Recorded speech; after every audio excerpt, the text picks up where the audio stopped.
সব খালি, ভিতরেও খালি আছে। আপনার মূল্য তালিকা কই? আপনি কত দামে মূল্য তালিকা তো মূল্য তালিকা দিতে হবে। ডিজেল কত, পেট্রোল কত, অক্টেন কত বিক্রি করছেন, এটা মূল্য তালিকা দিতে হবে। আপনি যদি বেশি দামে কিনে থাকেন সেই ব্যবস্থা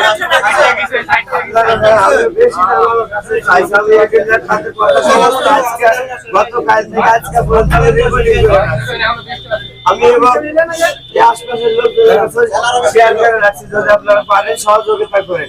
আপনাদের কি দেখে নিয়েছে সেটা আমরা দেখব। ওনার কাছে 160 টাকা বিক্রি করেছেন। ওনার কাছে 125 টাকাও লিছে আগে, যখন ক্রাইসিসের আগে। ক্রাইসিস ছিল না, ক্রাইসিসে তো সরকার বলে দাম বাড়াইছে। ভাই দাম বাড়ায়নি ম্যাডাম, ওই টাকা তো সিন্ডিকেটটা ভাই না, আজকে আপনি তো 122 টাকা দিয়ে কিনেছেন, আপনি তো আমাকে বলছেন ঠিক আছে, কিন্তু আমি ভাউচার চাইছিলাম ওনাদের কাছে। হ্যাঁ, বেশি দামে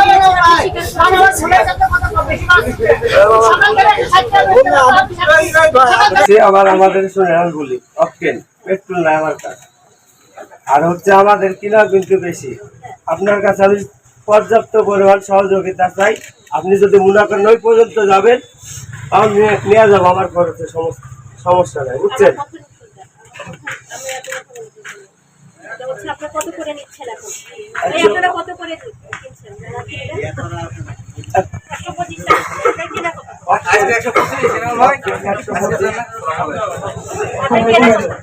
আমার কিনা হচ্ছে 22 টাকা পড়ে যায়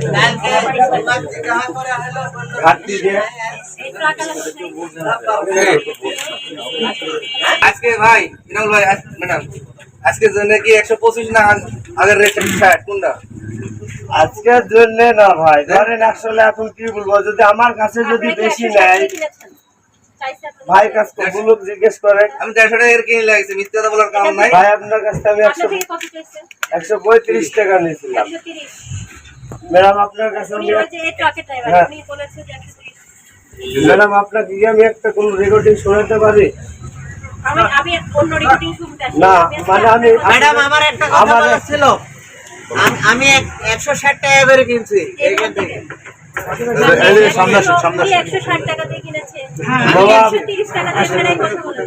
130 টাকা আমরা তেল পাচ্ছি না, দেশে সরকার বলছে তেল আছে, পর্যাপ্ত পরিমাণ তেল আছে, পাম্পে চলেন, পাম্পে তো তেল আছে, পাম্পে তাহলে আমার থেকে নিলেন কেন মামা? 200 টাকার বেশি তো তেল দিচ্ছে আপনি না। তেলের দাম নিলেন কি কেন করবো? মামা? আমার কাছে আমি বলি আজকে যে বাজার, যদি একটা মিথ্যা কথা বলি, যদি 5 লাখ টাকাও জরিমানা করেন, কিন্তু আপনারা নিয়ে যেতে পারেন, সমস্যা নেই।